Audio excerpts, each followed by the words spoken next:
tudo que você sabe coopera ao teu favor. Tudo que você não sabe claramente contribui, coopera contra o nosso fracasso ou para o nosso fracasso. Pessoal, sejam todos bem-vindos a mais um podcast Conexões. Hoje é nosso segundo episódio e estamos com uma pessoa super maravilhosa, uma pessoa muito usada por Deus. E esta pessoa é o nosso irmão Bruno. Irmão Bruno, como é que estás? Cada vez melhor, cada vez melhor. Amém. Como é que é a disposição? Não, estamos bem, graças a Deus. Uhum. Sou do teu lado. Não, graças a Deus estamos bem. Que bom, maravilha. Disposto para se conectar hoje? Não, disposto para nos conectarmos. Amém, amém, amém. Deixa eu falar, assim vamos já correr, né? Uhum. Vamos já correr. Conta-me um pouquinho, irmão Bruno. Olha, eu vou partir do pressuposto que eu sou filho de um casal abençoado, de pastores, e meu pai chama-se Gabriel Pedro Enoque, da Felicidade. A minha mãe chama-se Anodete Vitorino Luiz, e eu sou filho desse casal abençoado. São eles que são meus progenitores. Quando eu nasci, eles já eram consagrados ao ministério. Eu cresci nesse ambiente de cristianismo e comecei a pregar com os meus 5 anos de idade. Parei um pouquinho aos 6, 7 e voltei a pregar aos 14. No Evangelho, sou pregador, sou escritor e prontos. Essa coisa de títulos ministeriais, tem vez que você vai ver um flyer profeta, bispo, enfim, Anjo da mas igreja. mas pronto, agora a que ficou, que tem se ver a minha cara nos flyers, chamam missionário, se calhar porque estou em Luanda e tem uma outra proveniência e tal. Mas pronto, estamos aqui, é isso que nós fazemos. Eu sou licenciado em gestão de empresas, estudei gestão de empresas, gestão e administração de empresas e trabalho como responsável da área comercial de um grupo de empresas. Acredito que relativamente a mim é basicamente toda essa informação. Amém. O irmão Bruno é casado, solteiro? Não, solteiro ainda. Solteiro, né? Solteiro ainda. Daqui a pouco. Daqui a pouco, tá quase. Já encontrou alguém Essa... assim especial? Pronto, estamos a trabalhar nisso. Amém. Estamos a trabalhar nisso. Uma pretensão para uma outra formação na tua área, ou vais formar-se em teologia? Olha, eu por acaso agora? também sou formado em teologia pela Videira. Estamos só à espera do título de teólogo agora, mas já temos essa formação em teologia. Já fiz o médio em teologia e também o superior agora. Estamos só à espera da emissão dos documentos oficiais. Mas já também fizemos a formação teológica básica, que é o EBAD, nós chamamos EBAD. Temos a média e temos agora a formação superior. Então tenho tanto formação superior em teologia, tanto formação superior secular. Claramente pretendemos dar continuidade aos estudos, é sempre bom estarmos a aprender, mas no momento essa é a minha base de conhecimento. Amém. E louvado seja Deus. E você, quando você ia se apresentando, tocaste um ponto aqui que você nasceu num lar cristão. Como é que é essa experiência de nascer em um lar cristão? Será que você já nasce no DNA, já tem alguma coisa cristão? Ou houve necessidade de nascer de novo, mesmo nascendo num lar de pai e mãe cristão? Ok, eu acredito que filhos não aprendem com aquilo que os pais meramente falam. Crianças aprendem mais com exemplos. As maiores referências no Evangelho que eu tenho são os meus pais. Até hoje, eu não conheço, não falo isso por orgulho, nem por ser minha mãe, eu não conheço uma mulher que ora mais que a minha mãe. Assim que eu vejo vida de oração, não conheço. Eu já vi a minha mãe orar de joelho, quando o joelho estava cansado, já lhe vi deitada. Eu estou habituado na minha casa, né? Já não vivemos juntos, hoje estou a viver em uma província diferente, mas nós em casa sempre acordamos com as orações dela, dormimos com as orações dela. Tanto o pai, tanto a mãe, eles carregam, são um símbolo do exemplo de oração. Então, como eu disse no início e volto a repetir, crianças não aprendem só com o que se fala, crianças aprendem com exemplo. Então, eles manifestaram, demonstraram esse exemplo em nós, o que despertou o desejo de querer se aproximar de Deus. Mas também a criança pode fazer algo porque os pais induzem as crianças a fazerem, porque como pastores, obreiros, em casa sempre teve célula, culto de oração, essa coisa toda. Você faz porque é um hábito da casa. Mas à medida que eu fui entrando na adolescência, aí o espírito de rebeldia também te entra, você quer outras coisas e tal. Aí eu até já perguntei para minha mãe, é um dos testemunhos que a minha mãe conta, eu acho que eu disse para ela, mas o que é que vocês vão buscar na igreja? Toda hora na igreja e tal, mas o que é que vocês estão a buscar na igreja? Eu não estou a ver nada e tal. Aí a minha mãe conta que ela orou tremendamente por mim, até que eu, aos 14 anos, tive um encontro verdadeiro com Deus. Eu digo um encontro verdadeiro. Eu me encontrei em Deus, porque uma coisa é Deus te descobrir, outra coisa é você se descobrir em Deus. Então, a partir desse momento, foi o momento que eu me descobri em Deus, fui batizado. Naquela fase, eu fui muito influenciado por um jovem já falecido, em memória a Sadraque Rico Alves. E o Sadraque foi a pessoa que me encaminhou mesmo.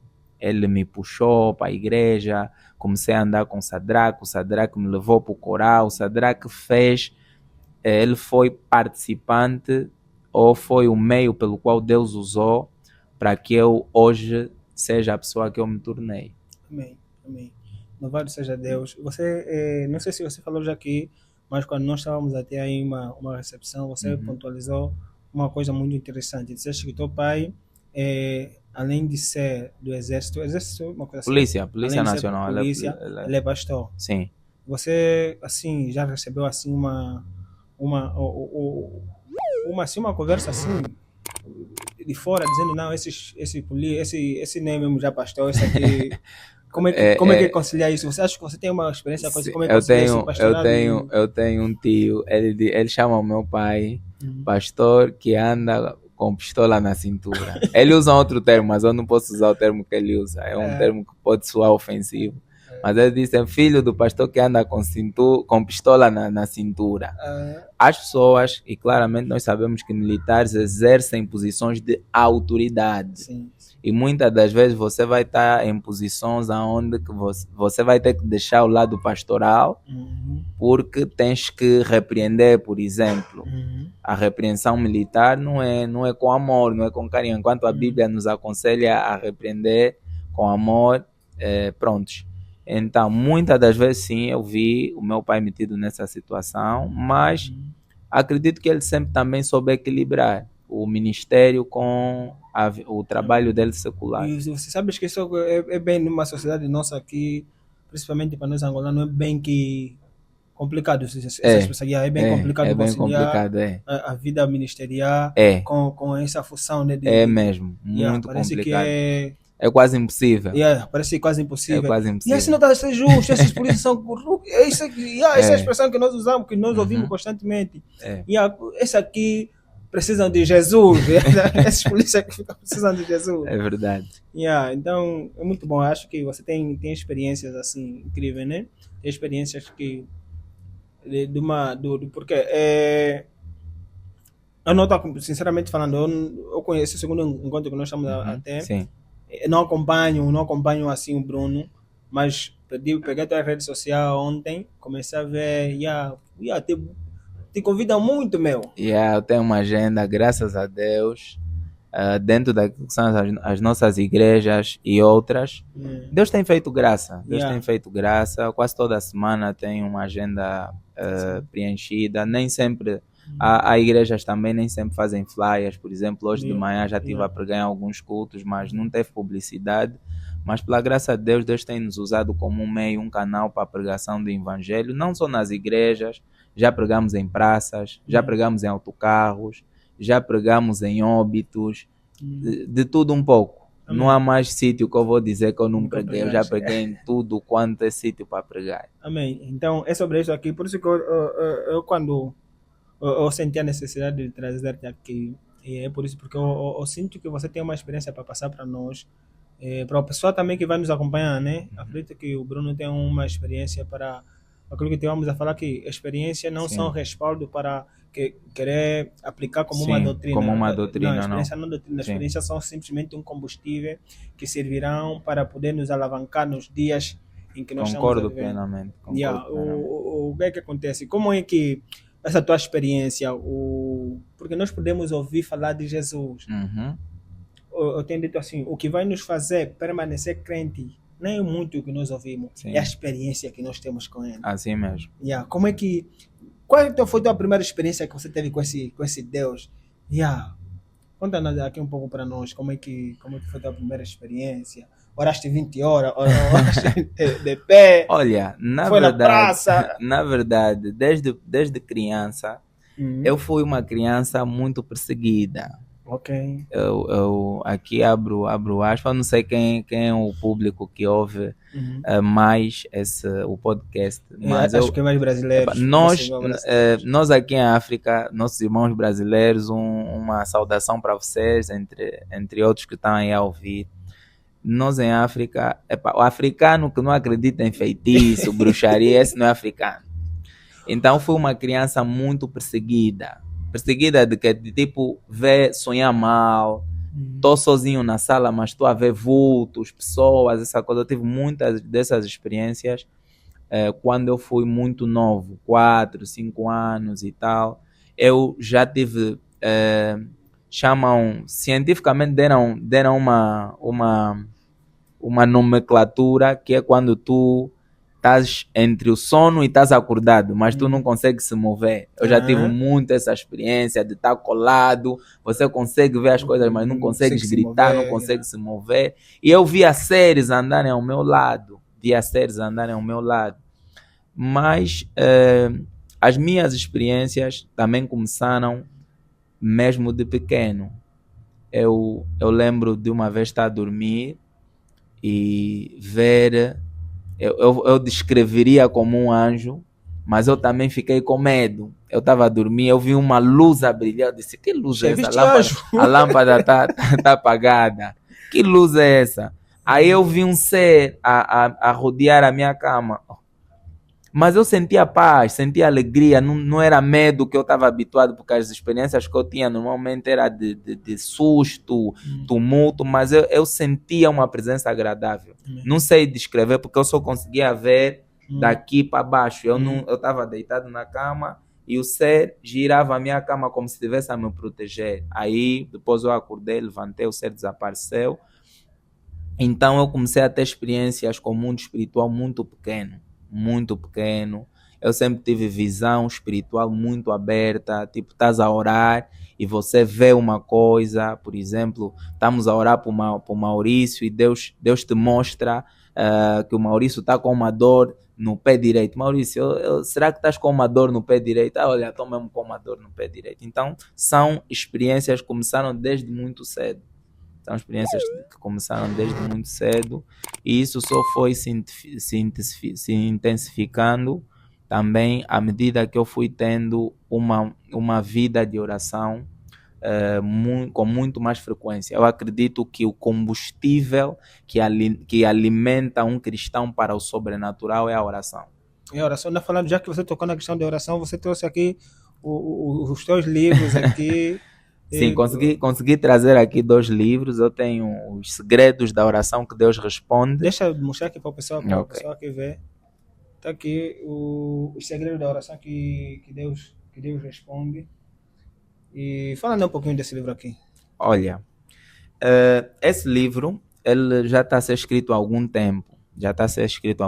Era para ser lançado ano passado, em 2024, mas infelizmente não consegui lançar o livro em 2024. A partir de 2020, eu comecei a estudar sobre oração. Comecei a ler, a buscar livros, essa coisa toda sobre oração. Eu tinha um desejo em mim de aprender mais sobre oração, buscar mais, ter mais informações sobre oração. E, poxa, eu já era um crente há muito tempo, mas eu sentia que faltava alguma coisa na minha vida de oração. Porque quando tu estás numa estação que você ora muito, e eu sempre fui uma pessoa casa, igreja, escola. Casa, igreja, escola. Depois casa, trabalho, igreja. A minha frequência é essa. E para quem vive num ambiente de oração e vê poucos resultados, tu começas a ter algumas perguntas, tipo, por que eu oro e não vejo resultados das minhas orações? Por que, por exemplo, que eu orei sobre essa situação e não tive nenhuma resposta? Então isso despertou o interesse em mim de saber mais sobre oração e comecei a estudar sobre oração. Li vários livros, Uber Angel, li Benny Hinn, David Young Shu, Oração, A Chave do Avivamento, etc, etc. Quase tudo que é livro sobre oração eu comecei a ler. Então, a partir de tudo aquilo que eu li, Deus conseguiu me dar uma visão geral sobre o que é oração, quais são os segredos, afinal de contas, que fazem Deus responder a uma oração, e a coletânea desse conhecimento foi arquivada. Uau. E é desse leque do conhecimento que foi feito esse livro, Os Segredos da Oração que Deus Responde. Existem segredos, afinal de contas, que fazem Deus responder a uma oração, e existem... E quando nós não saber esses segredos, né, há uma frase que eu digo: tudo que você sabe coopera ao teu favor. Tudo que você não sabe claramente contribui e coopera contra o nosso fracasso ou para o nosso fracasso. Então sentia que se eu não soubesse ou se eu não sabesse esses segredos, eu não ia ter orar de forma efetiva. Só para criar curiosidade do pessoal que vai comprar o livro. Um dos segredos. Olha, um só, fala só um ou dois. Um ou dois. O primeiro segredo que eu ia aqui falar... É tua experiência? Minha experiência. Porque dentro da minha, sim, dentro da minha experiência. Vai falar, não, então rotular a forma como é que Deus responde, é tua experiência. Eu vou falar a partir da minha experiência e também com prova bíblica. Sim. A base da oração. O primeiro segredo é nós entendermos a base da oração. O que é a base da oração? Primeiro, a oração nas igrejas, no cristianismo hoje, tem sido usado como um meio para pedir coisas a Deus. Okay. Deus está a ser visto como um supermercado, um shopping, um Xiaomi da vida, um Atrium da vida, onde você entra para ir buscar coisas, uma concessionária para ir buscar carros, um condomínio para ir buscar casas. Não. Não é isso. A base da oração, ela está em Gênesis, no seu capítulo 1, 2, 3. Na história da criação, nós podemos ver a oração não como oração, mas nós podemos ver a oração escondida. De que forma? A Bíblia diz que, Gênesis capítulo 1, versículo 26 e 27, façamos o homem segundo a nossa imagem, conforme a nossa semelhança. Tem ele domínio. O domínio do homem está estabelecido no céu, na terra e nas águas. E Deus fez o homem segundo a sua imagem, macho e fêmea os criou. No capítulo 2, Deus formou o homem do pó da terra, soprou sobre ele, o homem se tornou alma vivente. Mas aí depois nós também vemos que Deus dá o sono a Adão, Eva é formada. A primeira criação, criar significa trazer algo à existência que nunca existiu. Sim. Gênesis 1, 26 é criação. Gênesis 2, 7 é formação. Deus só formou Adão e depois forma Eva. No capítulo 3, há em Gênesis, já, capítulo 1, capítulo 2, há uma informação que é: e Deus, na viração do dia, vinha ter comunhão com o homem. Conversa, visitação, aparição. Quando ele aparecia no jardim, era para Adão pedir alguma coisa? Não. Era para Adão solicitar alguma coisa? Não. O tempo que Adão tinha com Deus era um tempo de comunhão. A palavra grega koinonia, companheirismo, andar junto, estar junto, desfrutar da presença de alguém. Essa é o princípio, a base da oração. A oração não é para pedir nada a Deus. A oração é para comunhão com Deus. Conversa, diálogo. E nós sabemos que numa comunicação tem momento, nesse momento eu estou a ser o emissor, mas tem momento eu vou ser o receptor. Então, conversa é eu falar, você me ouvir, você falar e eu te ouvir. Agora, o que a oração está a ser? A oração por hoje está a ser uma via só de emissão. Só nós é que falamos, só nós é que gritamos, só nós é que clamamos. Qual é o momento que Deus fala conosco? Porque se eu estou a falar, eu tenho que ter tempo também de ouvir o outro lado. Então, Gênesis estabelece essa como a base da oração.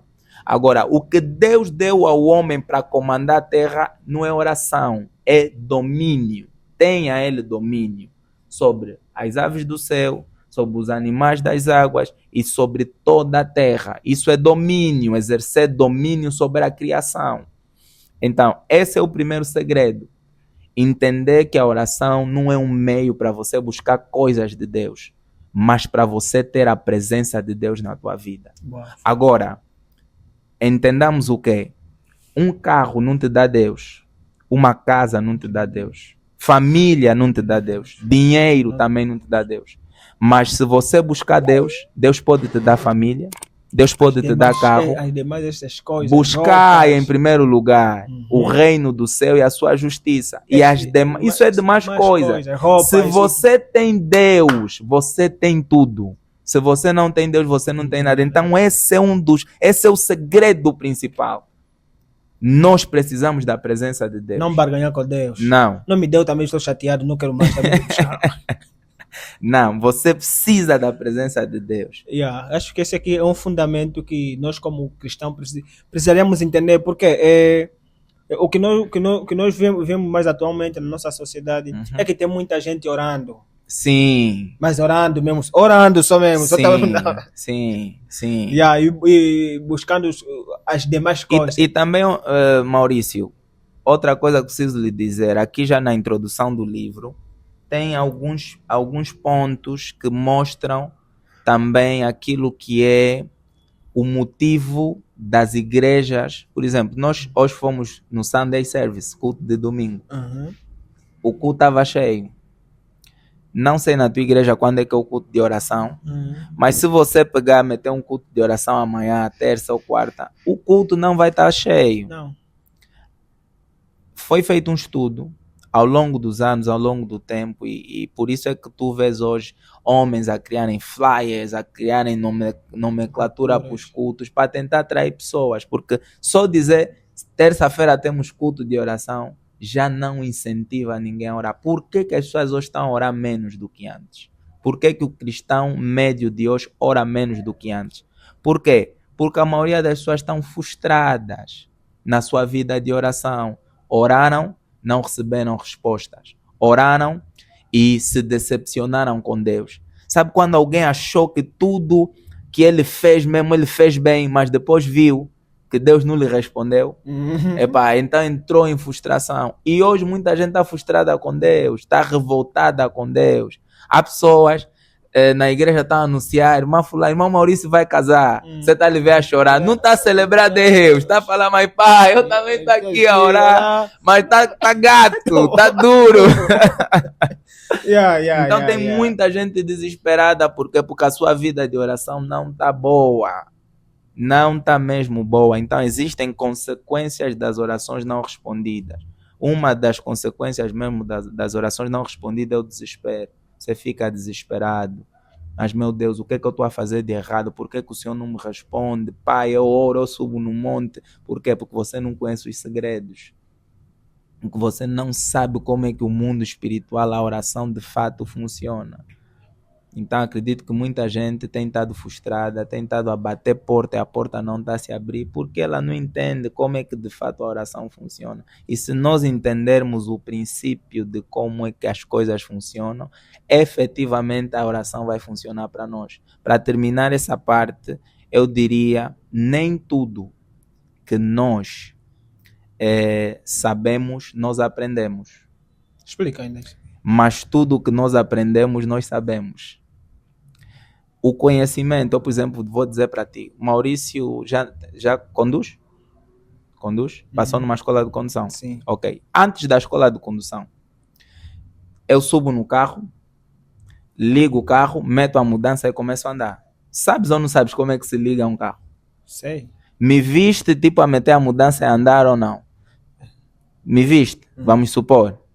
Se eu te meter em observação de como é que tu podes conduzir uma bicicleta, tipo a primeira vez que você teve contato com uma bicicleta, a bicicleta, tipo, eu vou olhar, alguém subiu, começou a pedalar. Mas quando você pegar na bicicleta pela primeira vez, não vai. o que é que vai acontecer? Vou cair. Vais cair. Mas você sabe andar ou não sabe? Sei. Sabes, mas não aprendeste. Então é ali que nem todo o conhecimento é aprendido. Mas tudo o que você aprende, você até pode não saber como explicar, mas você sabe. Mas você sabe. Então a oração é sobre isso. A oração não é sobre as coisas que nos falaram, não é sobre o que nós ouvimos, não é sobre, prontos, experiências, enfim, não. A oração é uma realidade, uma atmosfera que você ganha com Deus. E no momento que você sabe como funciona, aquilo sempre vai funcionar. Você aprendeu, você não só sabe, você aprendeu. Não sei se me fiz perceber. Perceberam aí, pessoal? Yeah. Boa. Yeah, graças a Deus, louvado seja Deus, é isso que nós precisamos. Assim, Bruno, eu acredito assim piamente, né? Piamente que o Senhor está levantando os jovens em Angola, o Senhor está levantando os jovens entendidos. Jovens que vão perceberão mesmo que o que o Senhor está fazendo, ele mesmo está fazendo, está percebendo? Amen. Nem porque eu orei, nem porque... eu só sei que eu tenho comunhão com o Pai, eu busco a Deus, mas o que está fazendo, isso não tem nada a ver comigo. Amen. Porque tem pessoas que... Eu estava a falar de barganhar, né? E a oração parece estar como shopping. Tem pessoas que hoje estranham. Se eu conseguisse a minha oração, eu orei. Se eu conseguisse carro, eu orei. Quer dizer, você está a orar pouco. Você está a buscar pouco, por isso que você não tem. E entendemos que a oração não é sobre só isso aqui. A oração é sobre a essência da oração. A essência da oração é a comunhão, presença de Deus. Então, louvado seja Deus, Bruno. E, pessoal, está no livro. Então, Bruno não pagou para fazer publicidade, mas depois compra. Então, continuando, né? Tem outro livro aí, fala um pouquinho desse livro. Pronto, eu tenho aqui o Portas da Vida, Conquistando o Teu Destino de Grandeza. Portas da Vida, Conquistando o Seu Destino de Grandeza. Uau! Olha, o que me incentivou a escrever esse livro também é parte daquilo que são as minhas experiências com Deus e também parte daquilo que são as minhas experiências frustradas. Por exemplo, eu uma vez já me perguntei, há um texto na Bíblia em Coríntios que Paulo diz: uma grande porta se abriu para mim, mas muitos são os inimigos. E eu já preguei N vezes nesse texto, até o dia que eu entendi outra vez aquilo que a Bíblia diz: a porta que Deus abre, ninguém pode fechar. A porta que Deus fecha, ninguém pode abrir. Isso está em Apocalipse, a Bíblia diz: ele tem a chave de Davi, abre, ninguém fecha, e ninguém abre. Então, o problema não é a porta. Por exemplo, esta porta podia estar aberta. Mas se eu te segurar aqui, se eu te prender aqui, tu nunca vais conseguir passar essa porta aberta. Muitas das vezes o que acontece na nossa vida é que as portas de fato estão abertas, mas nós não conseguimos atravessar porque coisas nos prendem na estação onde nós estamos, no nível onde nós estamos, na dimensão onde nós estamos. O que é que eu percebi? Para além de portas externas, nós próprios, em nós somos um portal espiritual. Nós somos um portal espiritual. Tudo em nós é um portal espiritual. E eu podia dar exemplos aqui. Vou falar, por exemplo, da nossa cabeça.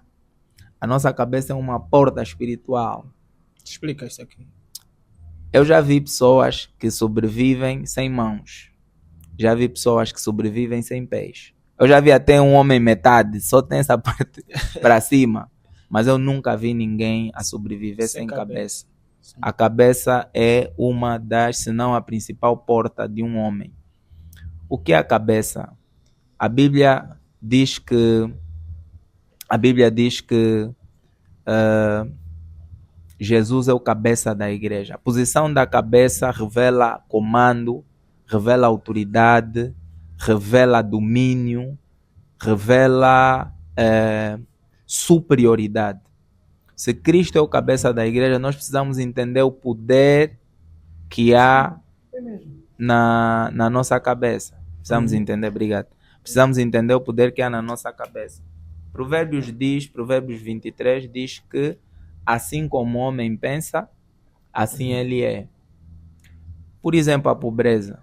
Pobreza não é um estado do teu bolso. Pobreza é um estado da nossa mente.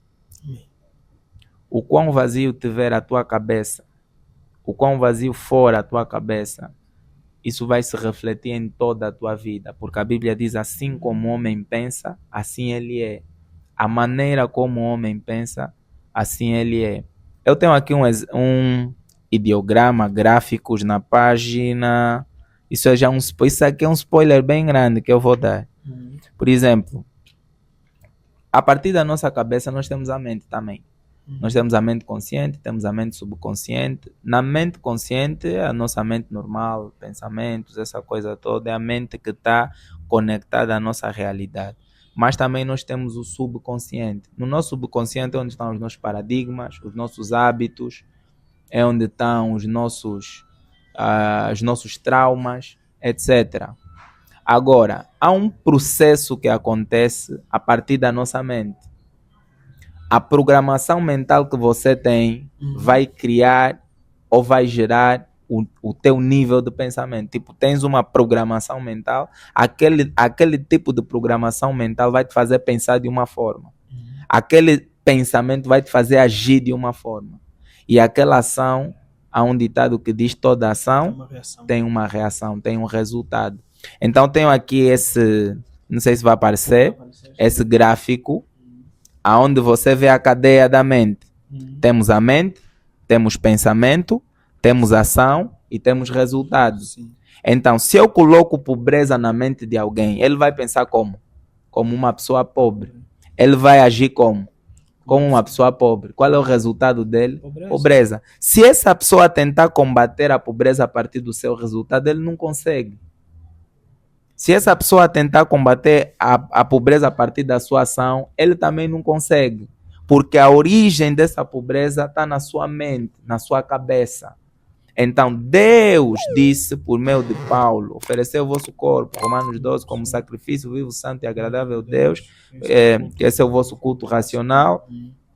Depois fala sobre nós entregarmos o nosso corpo, né, como sacrifício vivo. E no final Paulo diz renovar, que nós somos transformados pela renovação da nossa mente. Metanoia, uma nova mentalidade. A Bíblia diz que nós temos a mente de Cristo. Se nós temos a mente de Cristo, nós temos que saber como é que Cristo pensa. Como é que Cristo raciocina. E nós, pela Bíblia, temos um padrão de como é que Cristo se moveu. Então, essa é uma porta que pode nos tirar de um nível e nos elevar para um outro, ou nos deixar estagnados no local onde nós estamos. A qualidade dos teus pensamentos define a qualidade da tua vida. Então, para os internautas, o que é que você pensa? Isso tudo está na tua cabeça.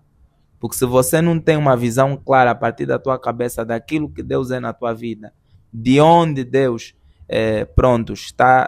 quer te levar, tu estás perdido. E agora, qual é um dos maiores investimentos do diabo na nossa geração? Um dos maiores investimentos de Satanás na nossa geração é a ignorância. A ignorância mata mais que o diabo, meu irmão.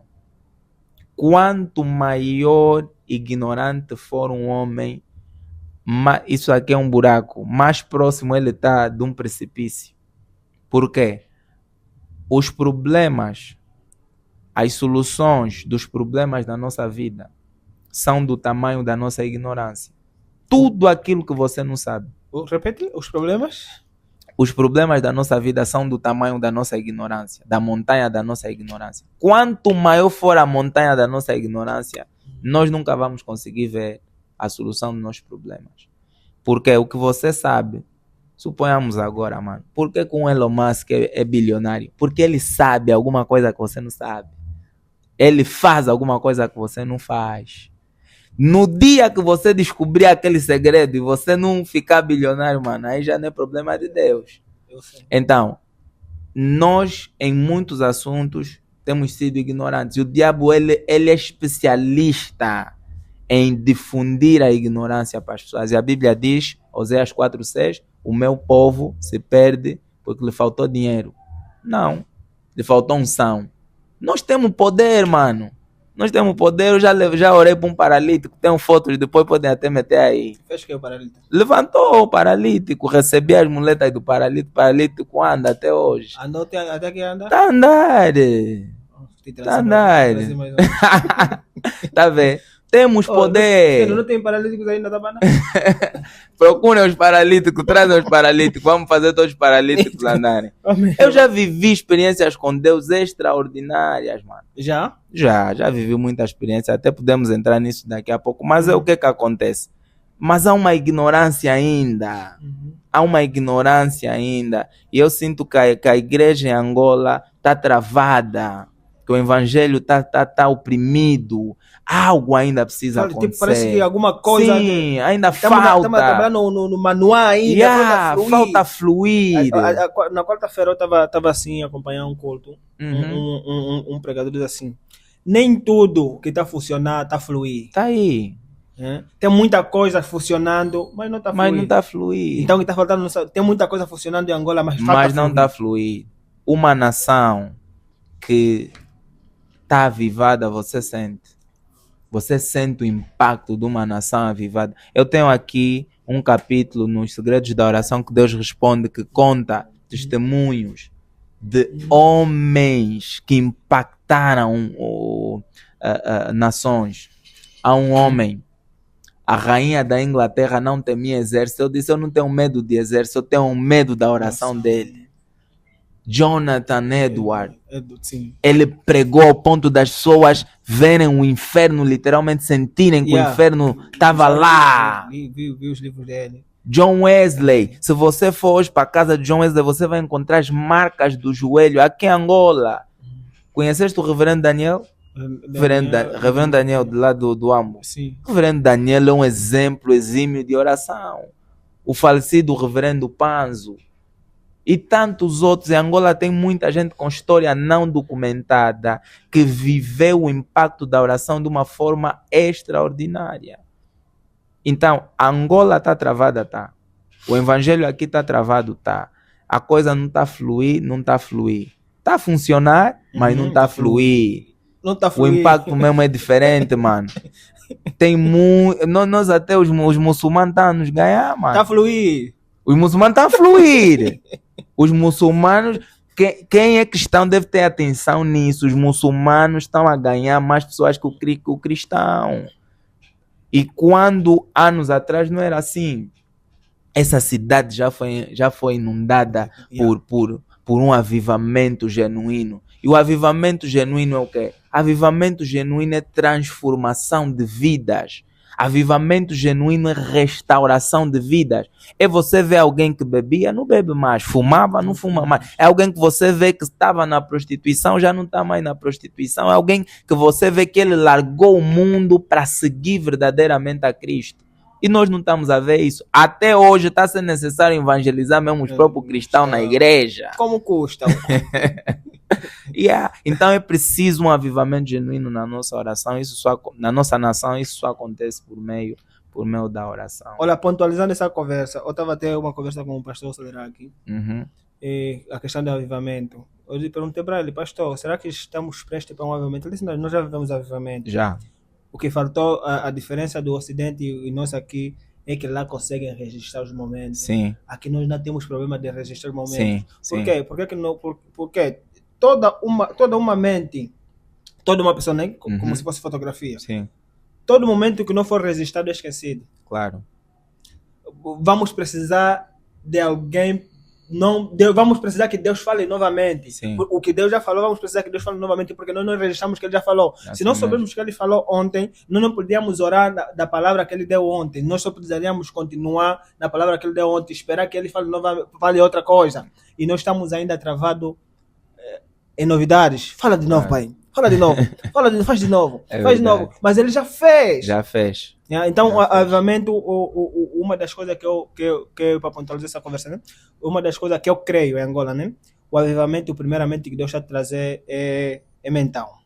E Deus está posicionando-nos quanto em artes, Deus vai levantar bons filmmakers. Deus não está a levantar as pessoas filmmakers só por à toa. Sim. Deus não está a levantar social media só em Angola por à toa. Sim. Deus não está a levantar pessoas assim, com habilidades de cantar, de pintar só por à toa. Sim. Deus está alinhando uma... Eu acredito nisso aqui. Acredito também que há antes de, assim, Deus é muito diferente, não tão diferente de nós homens.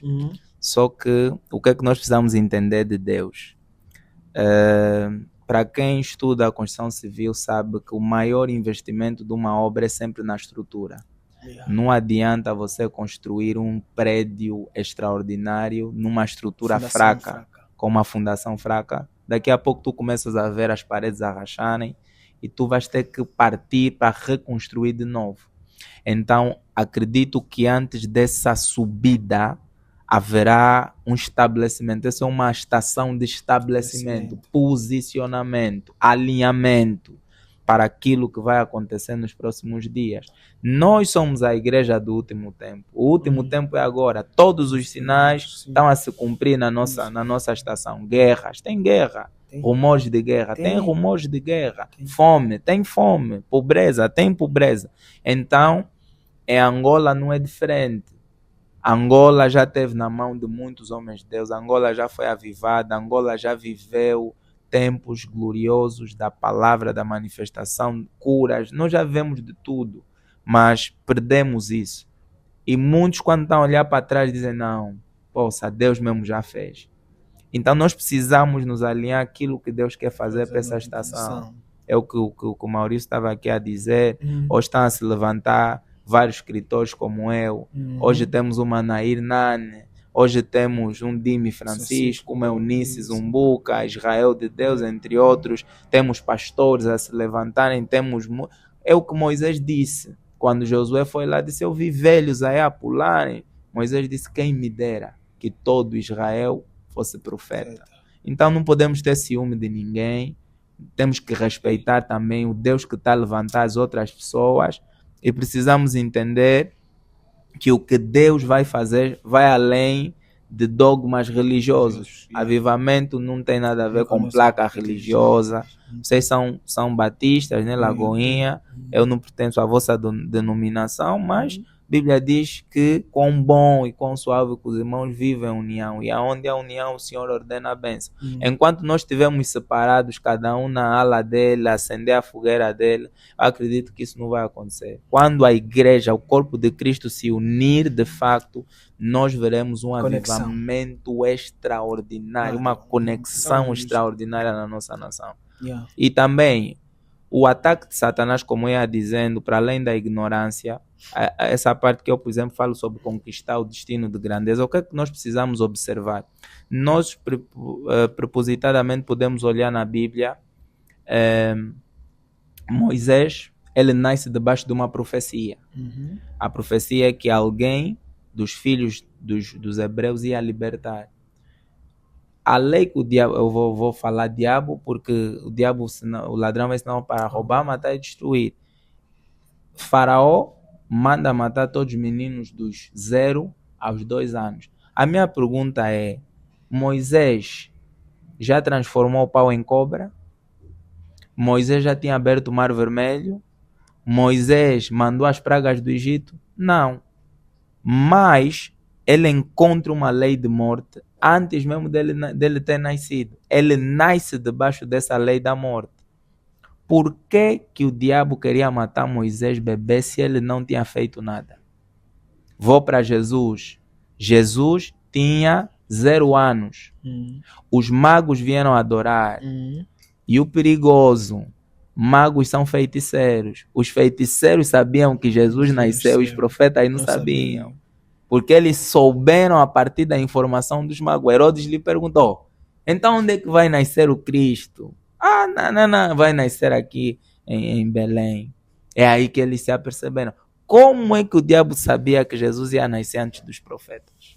Por exemplo, é uma grande questão. E outra lei vem. Você vê Herodes mandando matar quem? Jesus. Jesus não tinha feito nenhum milagre, não andou sobre o mar. Então, Herodes é uma figura de um reinado, ele é um rei. O rei do Egito também era um rei, Faraó era um rei. E você vê 2 reis a tentarem matar 2 profetas. Porque quando o rei Faraó mata Moisés, ele não estaria a matar Moisés, estaria a matar um destino. Aquele que carrega o destino de libertar o povo que vive 430 anos em escravidão. Quando o rei Herodes matasse Jesus, ou se matasse Jesus, ele estaria a matar literalmente o libertador da humanidade. Então a luta de Satanás com a igreja, conosco, não é uma luta se nós somos bonitos, mulatos, brancos, escuros, não. O diabo luta com pessoas que carregam destino de grandeza. Se você tem algo, o diabo vai lutar contra ti. Se você não está a viver luta, então você já é do lado dele. Mas se você está a carregar algo da parte de Deus, o diabo vai lutar contra ti. É uma frase icônica de Billy Graham. Ele diz: ladrões não atacam casas vazias. Você já viu mesmo ladrão estar entrando numa casa que não tem lá nada? Não faz sentido. O diabo é um ladrão. Então ele sabe aonde tem coisas valiosas, onde tem ouro, onde tem prata, onde tem itens preciosos, e ele ataca. Então, a depender daquilo que nós carregamos para o mundo, a depender daquilo que nós carregamos para a vida, vai definir o tipo de luta que nós vamos enfrentar na vida. Agora, estás a me dizer, eu estou a enfrentar lutas grandes, é porque o teu destino também é grande. Os meus inimigos são grandes, é porque o que você carrega também é grande. Uau, top. Já para pontualizar essa conversa, continuando nessa cena que você está a falar, falando um pouco das tuas lutas, das tuas dificuldades. Porque o que é que acontece? Nós somos homens de Deus até que se prove o contrário. Ok. Porque, deixa eu só aqui dizer, Bruno, tem pessoas que às vezes vão olhar-se para o Bruno, vão pensar que Bruno não passa dificuldade, Bruno não tem assim lutas, não tem vales. É isso. Fala para nós um pouco, abrindo o teu coração para conexões aqui. Bruno já teve baixa, já teve caídas. Vamos chamar as coisas pelo nome, como é que elas são mesmo. Ok. Eu vou dizer, um dos maiores conflitos que eu já vivi, eu posso estruturar os conflitos por áreas da minha vida. Vou falar espiritualmente falando, um dos maiores conflitos que eu já vivi, isso também faz parte daquilo que é social, é a falta de equilíbrio entre o social e o espiritual. Os líderes, eu até escrevi um texto, está aí no meu iPhone. Se eu tiver tempo, vou ler o texto. Acho que ia definir exatamente esse momento. Mas o texto tem umas palavras boas. Eu não vou ler, não vou narrar o que é que o texto diz, mas basicamente é o quê? A nossa liderança, a minha liderança, enviou-nos para os montes, para as vigílias, enviou-nos às praças para pregar, enviou-nos aos avivamentos. Tu sabes, tu cresceste no ministério, tu sabes, aquilo era avivamento, é orar, nós vivíamos na oração. Só que, meia volta, nós nos deparamos com um contraste. O apóstolo Fred chama os contrastes da vida. Nós nos deparamos com um contraste. Oramos tanto, mas hoje não temos formação. Sem formação, tu não consegues o emprego dos sonhos. Sem o emprego dos sonhos, tu não consegues um bom salário. Tu não tens um bom salário, tu vais viver uma vida financeiramente frustrada. Então, a dado momento, por exemplo, eu comecei a trabalhar tarde. Comecei a trabalhar já muito tarde. Eu terminei a formação também um pouquinho tarde. Eu sou licenciado, mas pronto, balei bué para terminar a licenciatura. Não, balei mesmo bué. Por quê? Eu fiz a gestão de empresas na Lusíada. Depois, naquele ano da Covid, eu disse eu não vou voltar mais. Então, eu me vi muitas das vezes numa situação aonde, e eu acredito que essa também seja a frustração de muitos cristãos, é nós vermos que os cristãos socialmente não estão nas melhores posições. Os cristãos não são os que têm melhores condições de vida. Porque não é pecado, é por causa disso que eu estou a falar. Houve um desequilíbrio. Os meus líderes não me falaram muito sobre trabalhar, sobre me formar. Graças a Deus, o meu pai espiritual, o reverendo Alves, minha mãe espiritual, mamãe Thelma Williams, um beijo para vocês. O meu próprio pai, a minha própria mãe, nunca me deixaram negligenciar os estudos. Nunca me deixaram negligenciar os estudos, mas infelizmente a maioria de nós cristãos, principalmente jovens pregadores, hoje estão frustrados. Estão mesmo rebentados. Bem frustrados porque não têm um certificado. E nós já vemos que hoje na nossa sociedade um certificado de licenciado hoje equivale a quase nada. Todo mundo hoje é licenciado, todo mundo hoje é doutor. Temos mais licenciados do que empregos na nossa nação. Então acredito que isso para mim foi uma frustração. Ver que eu tenho um grande poder espiritual. Eu sou uma grande pessoa na igreja, mas na sociedade estou arrebentado. Estou mesmo mal. Não, estou mesmo fariento. Estou fariento, estou mal, não tem um brilho, não tem nada. Então, é para no altar. E depois, Deus é estranho, mano. Você não tem carro, mas você está a orar para pessoas, Deus está a lhes dar carro. Você não tem casa, eu ia te mostrar aqui mais de 10 pessoas que eu orei, que tem casa, você não tem casa. Já tem um casa, é? Já tem um casa. Você não tem, prontos, um bom trabalho, mas você ora para pessoas que estão a entrar. Eu fiquei 4 anos a testar para ser professor nos concursos públicos, eu não entrei. No Ambo? No Ambo. No Kuma? Não testei no Kuma. Você estudou já no Kuma? No Kumas delas, eu devia ter. Eu só fiz nem terminei a classe. Depois é que fomos mesmo já para o Ambo, para a sede.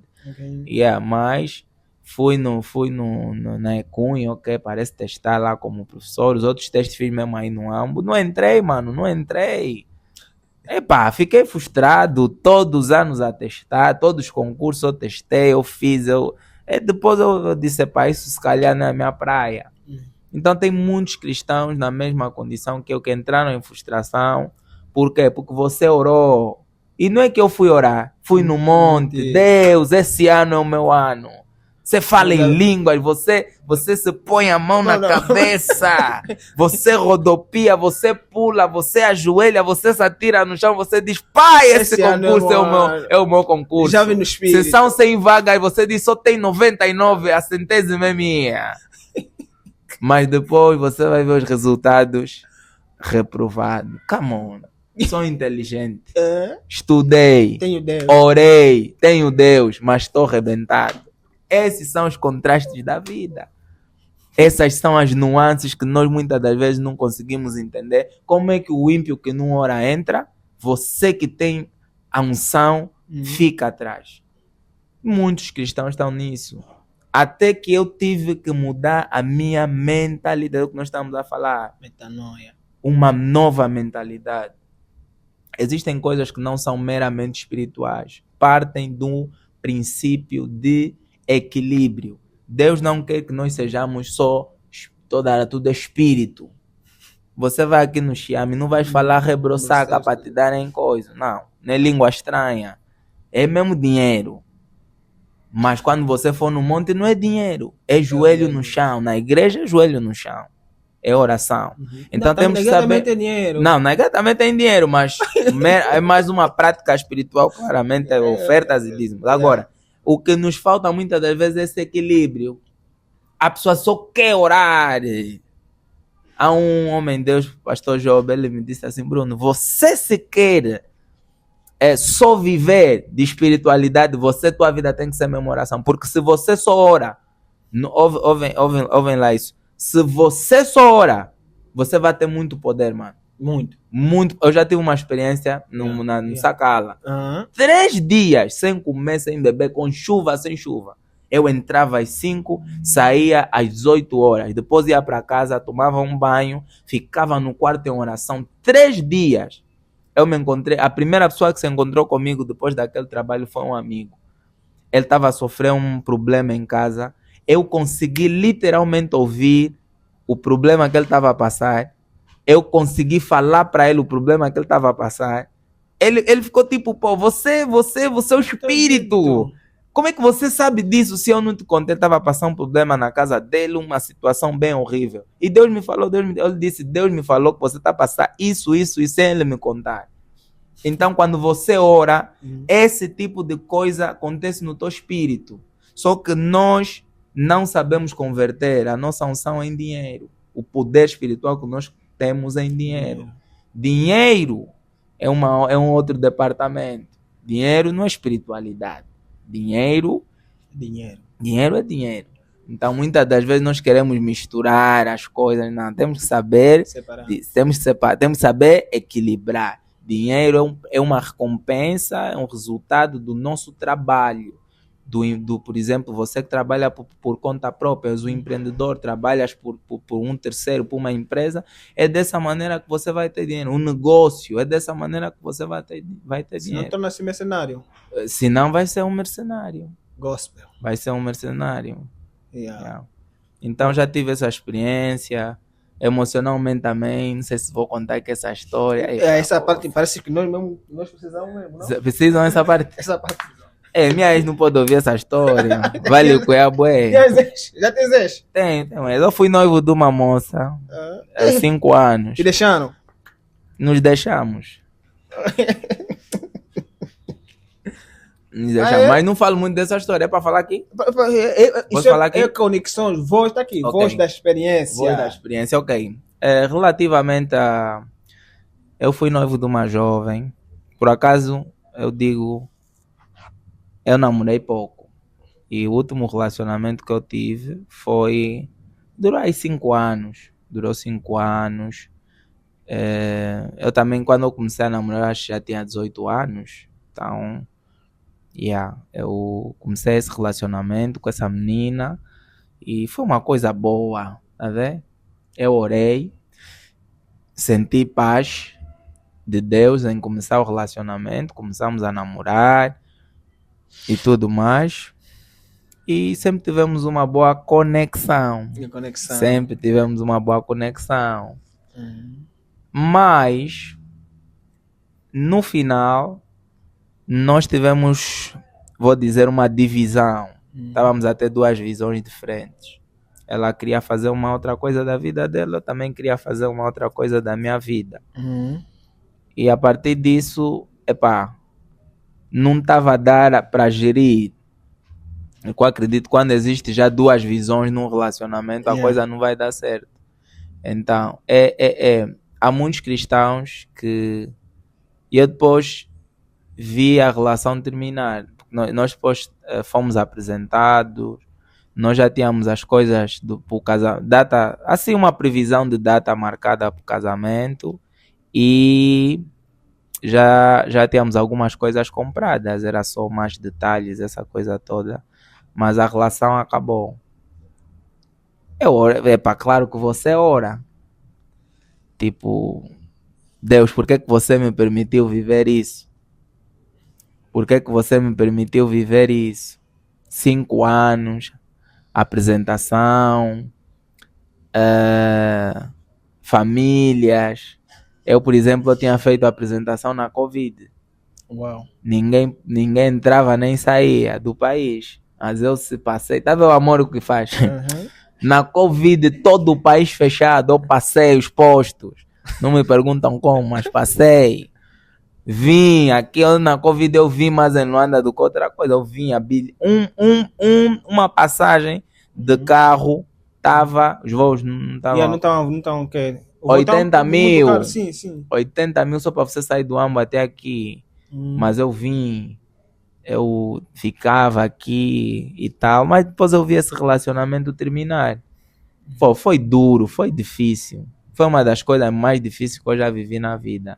E quando você termina um relacionamento, não por falta de amor, mas por desentendimento, por outras coisinhas, acho que a dor é uma dor abismal. Então, aquilo me magoou muito, me fez ficar muito estressado com Deus. Tipo, eu não conseguia entender. Mas eu também entendi que muitas das vezes existem pessoas que fazem parte do projeto de Deus na nossa vida durante um tempo. É tipo Abraão e Ló. Em algum momento, Ló vai ter que se separar de Abraão. Então, há pessoas que não vão, na caminhada da vida, permanecer conosco. E Deus me fez entender isso, que é só uma questão de alinhamento de propósito.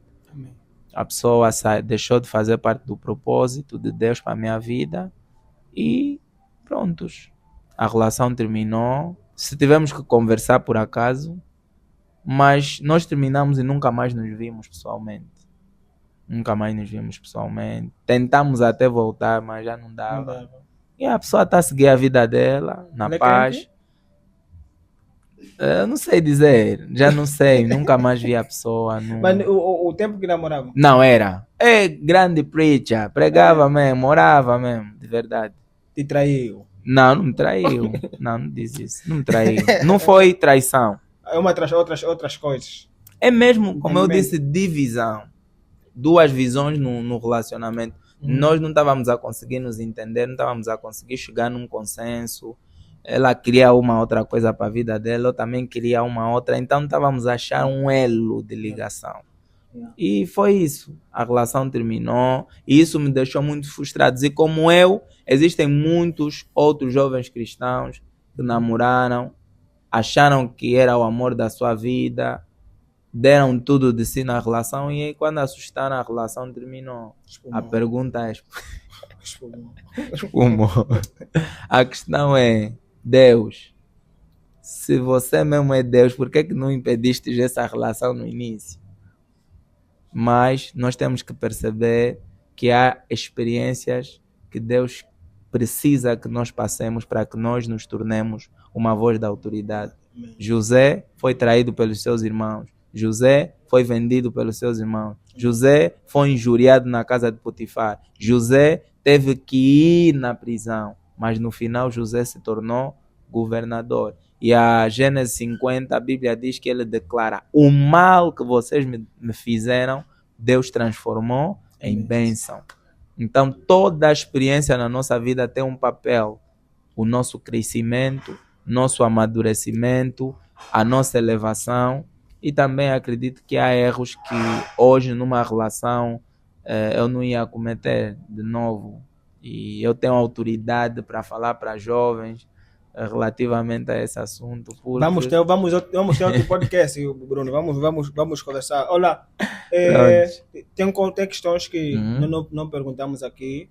Okay. Tem questões dos milagres que você já vivenciou. Sim, como estamos em cima da hora, acredito que vamos bater o segundo podcast. Alguém quer fazer uma pergunta aí?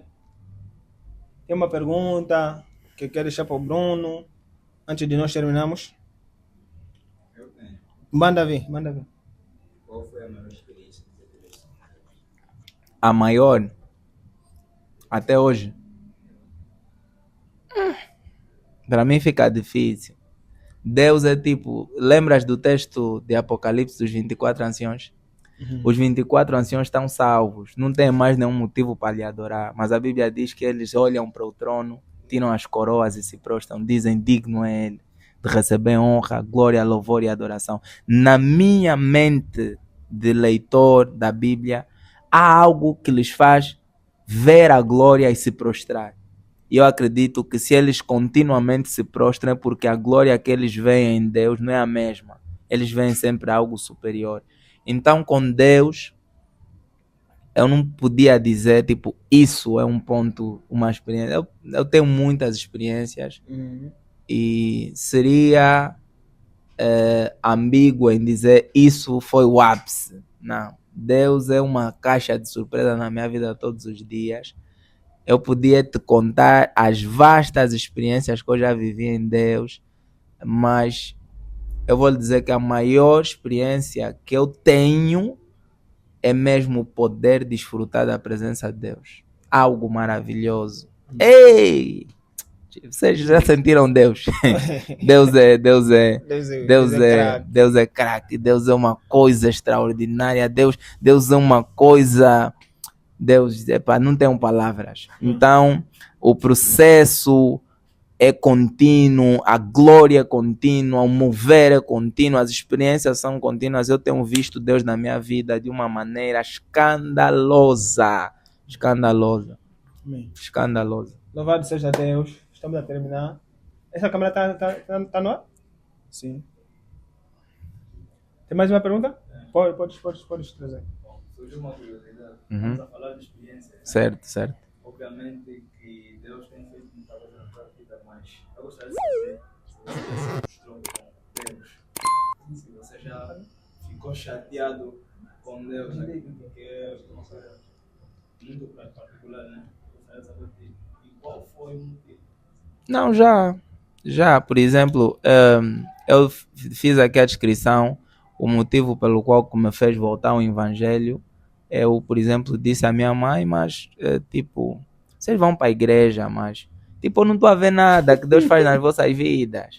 Os pais dos outros são ricos, têm um bem de dinheiro, não sei o quê. Eu não nasci numa família pobre. Você teu pai era chefe, comandante. Mas pronto, as crianças têm aquela de comparação, de comparação, o meio. Vocês não são pobres, mas no meio onde você está... Epa, você sabe, nós vivíamos no meio prontos. Que as pessoas tinham uma outra coisa e muitas das vezes eu não via isso nos meus pais. Eu não vi o meu pai, por exemplo, com milhões. O meu pai não roubou. Poxa. Então, como criança, ver e conviver com pessoas que os pais tinham muitas posses, podiam fazer muitas coisas, vestir roupas de marca, frequentar locais assim de relevância, e eu não poder estar nesses locais, não poder desfrutar disso, também já me deixou frustrado. Eu via, tipo, o que adianta, tipo, vocês estarem aí toda hora na igreja, mas vocês também estão arrebentados. Eu disse isso para minha mãe me conta até hoje que ela chorou amargamente, orou a Deus, disse, Deus, revela-te na vida desse rapaz. Então foi assim que Deus me alcançou. Outra frustração, já falei aqui que era a questão de emprego. Balei bué, mano, para começar a trabalhar. Demorei bué. Mas depois aconteceu na naturalidade. Quando eu parei de lutar, confiei só no Senhor. Aconteceu. Deus é estranho, mano. Você luta, não vais conseguir. Mas depois você pausa, vai. Eu só mesmo confio em ti. O que Josafate disse, quando os inimigos dele se levantaram, os meus olhos estão postos em ti. Amém. Disse, oi, nessa luta você não vai lutar. Amém. Estás a ver? Então, são essas duas experiências. Eu podia aqui mencionar isso. Já falei da minha vida sentimental. Também passei por uma frustração. Quando nós entramos num relacionamento é para casar, eu estava para casar e eu vi o meu relacionamento terminar prestes a casarmos. Com as coisas, já muita coisa. A carta de pedido, essa coisa toda terminou. E, mano, depois, quando já envolve família, a coisa é pública, é uma coisa complicada. Então, já me vi também frustrado nessa situação, mas, graças a Deus, hoje, eu diria que eu não tenho nenhum trauma. Eu estou curado de quase tudo que eu passei, que eu já enfrentei, e sinto que a mentalidade que eu tenho hoje é uma mentalidade de entender que todas as coisas juntamente cooperam para o bem daqueles que amam o Senhor. Tudo o que aconteceu, há uma frase que diz, na vida nada é em vão. Se não é bênção, é lição. Amém. Então, é isso aqui. Deixa aqui uma reflexão para o pessoal que vai nos acompanhar. Olha, a minha reflexão é... eu posso ler aquele texto? Podes. Traz só o meu telefone, por favor. Pega só o telefone do... o iPhone. A reflexão seria mesmo esse texto. Eu prometi aí.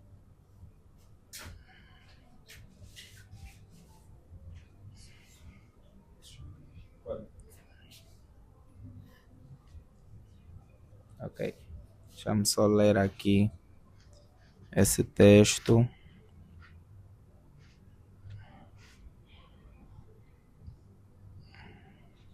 Enquanto o Bruno procura o texto. Já achei, está aqui. Esse é um texto sobre algo que eu tive a repensar, que eu falei sobre equilíbrio, sobre a questão de nós cristãos é que sabemos equilibrar a nossa vida. O texto diz assim: Antigamente, os nossos líderes mandavam-nos aos montes. Lá o frio era a oração, o alimento era jejum e o descanso era adorar. Mandavam-nos memorizar capítulos e versículos, evangelizar nas praças, autocarros, ruas e vigiar as madrugadas. E ensinaram-nos que antes de pedir um milagre nós devêssemos pedir mais fé. Mas hoje, muitos líderes dizem: vai trabalhar, oração não paga contas, jovem tem que ter dinheiro, tem que ter posição social, influência digital. Coisas complexas.